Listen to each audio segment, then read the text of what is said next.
How's it, mother lovers? Today we're getting into a jig. Not a dance jig, unfortunately. This one drills holes. But hey, same energy, less cardio. And this isn't just any jig. This one comes with a glory hole, and we all know what that's for. Or sucky. This jig is from a brand called Enjoy Wood, which sounds either like a wood tool company or a dodgy gentleman's club. We'll find out which by the end. Let's get balls deep.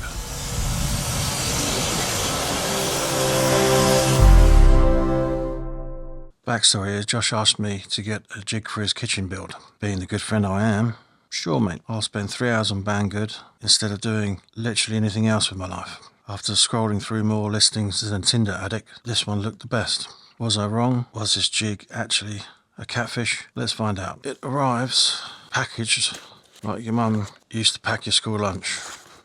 Functional, slightly disappointing, and absolutely no thought given to presentation.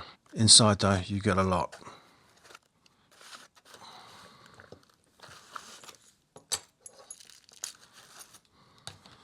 Force bit, 35mm, draw bit, pin, tools, Allen key, washer, stop colour, and the jig itself, mostly pre-assembled. It's anodised, aluminium, looks solid. If it breaks, I'll eat my hat, or at least blame Josh.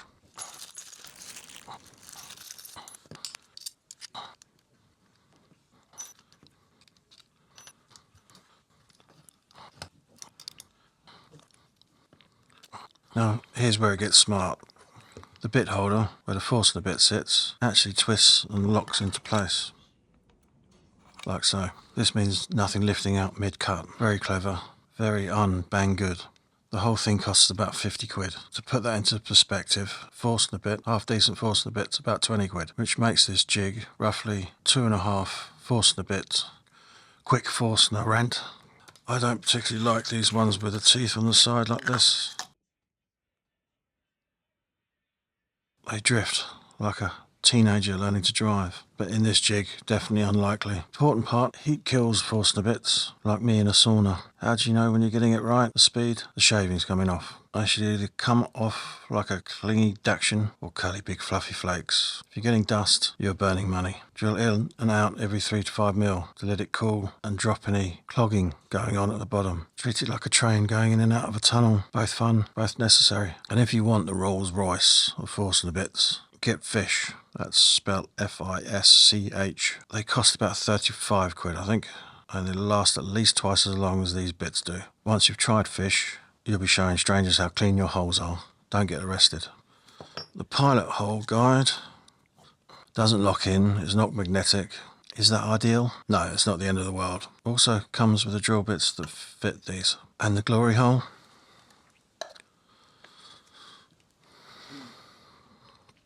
Yes, that's where you hook up your vac. It's got an expensive taste. Only accepts my 35mm Vestal hose on a cold day. Everything you need is here by the shop vac. If you don't own your shop vac by now, what are you doing even watching this review?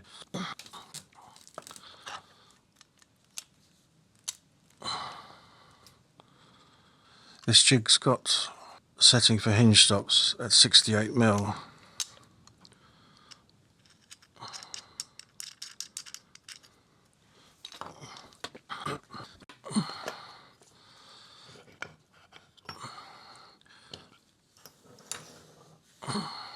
So you can quickly put that to your cabinet door without any measuring. Swap over the pin to the other side and you can put that then at the bottom of your cabinet door.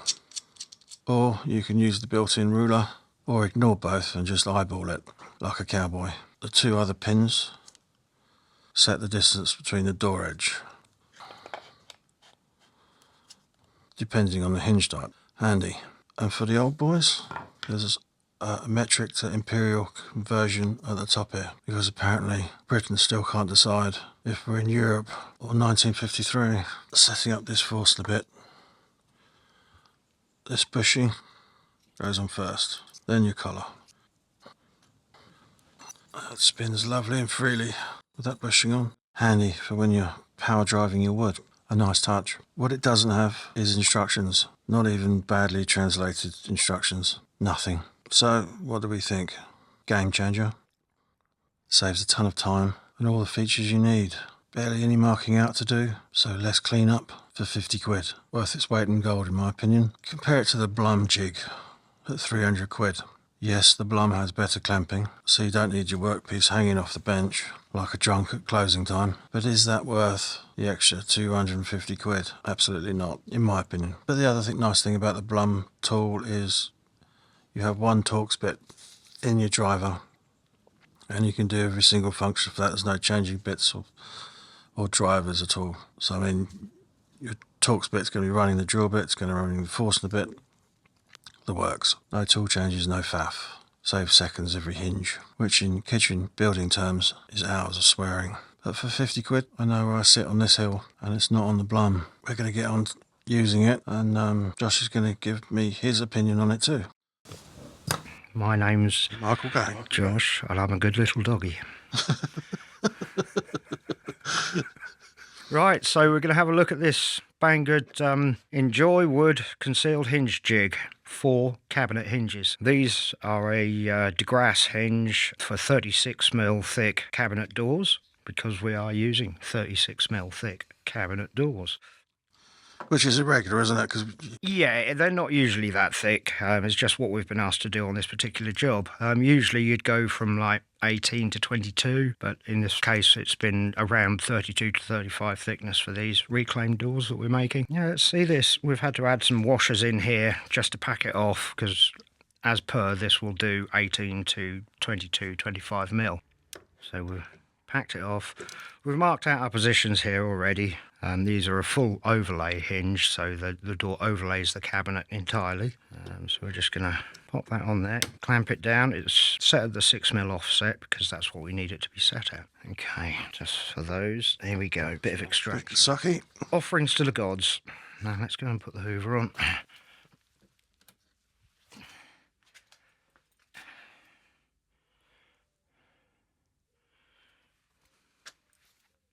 Manual's right, isn't it?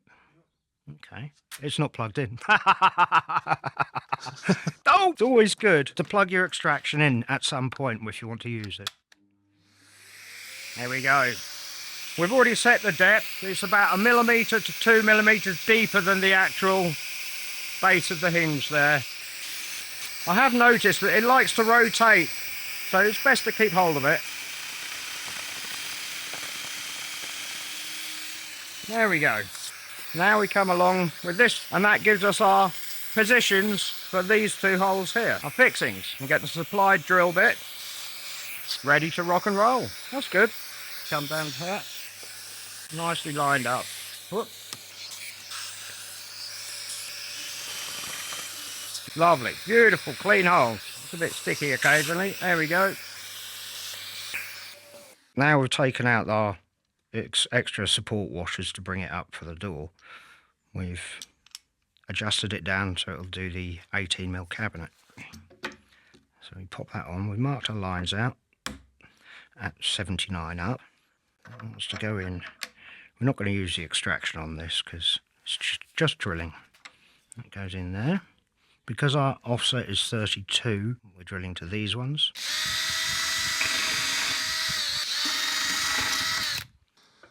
Now, if they'd made that magnetic, that would have been great. Yeah, yeah. That's the last touch I feel that's needed to that. Yeah, it does. Yeah, it doesn't like to stay in there, does it? There we go. That's our mounting plate holes drilled. That's our hinge holes drilled. Let's get some screws and put this all together. Hinges go in there. Holes pre-drilled. All very nice. All lines up lovely. And we know that's going to be square because it was held square. Everything was drilled square. Look at that. As you can see, he's a bit of a Makita fan.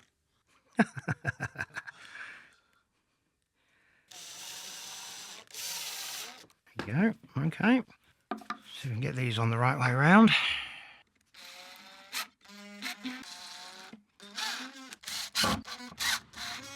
Bingo bongo.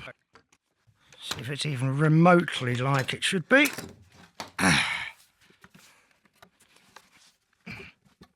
Where's the... there we go. There we go. Spotty dog. So what's your thoughts then, mate? 50 quid? It's well worth it. If you've got a lot of cabinets to do, that's a time saver. If you're processing all your doors for your kitchen you've just built, yeah.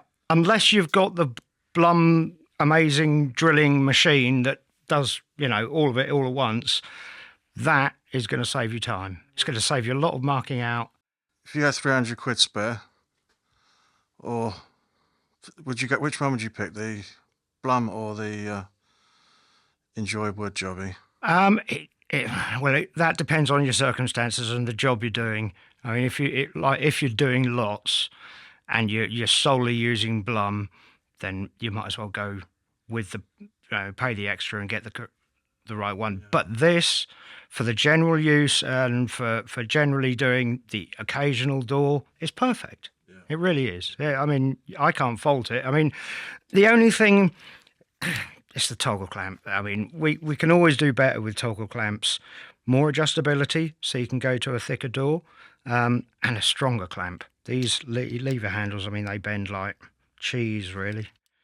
That's been straightened out. That was curved when we got it. Was it? Yeah. I didn't notice that. Yeah. But other than that, I think the extraction port is great. That is one thing that when you're drilling those, if you've got no extraction on there, it goes everywhere and it's just a mess. But that makes a difference because it would block up otherwise. So yeah, all in all, thumbs up. I like it. Yeah, that's well worth 50 quid, my opinion. There's the other side of it, the Forstner bit. If anyone can tell us, WTF is that hole for? Yeah. We can't figure it out. There's nothing in there for it. And no thread on it. It's not like a little handle goes in there or something. No locating dowel or something like that. It stumped us, really. But other than that, yeah, very nice, very nice. The thing I noticed about that jig, doing those hinges all by hand, marking all by hand, measuring, etc., and the alignment of the hinges when you're doing it by hand, that jig is such a time saver. It's brilliant. Hats off to it. And thanks to Josh as well for helping out. I'd like you to do me a favour. I'd like you guys to go to the notification button, the bell, whatever it is on YouTube, and make sure your settings are correct, because a lot of people have been saying to me, I don't get any notifications now. My dad has said to me as well the same. He's not getting an email alert to say you've put up a video. Just check that for me and see how it is, and get that set up, and let's see if the figures my end go up, because they're pretty dismal at the moment. And of course, if you enjoyed the video, like and subscribe, share, and I'll see you on the next one. Thank you.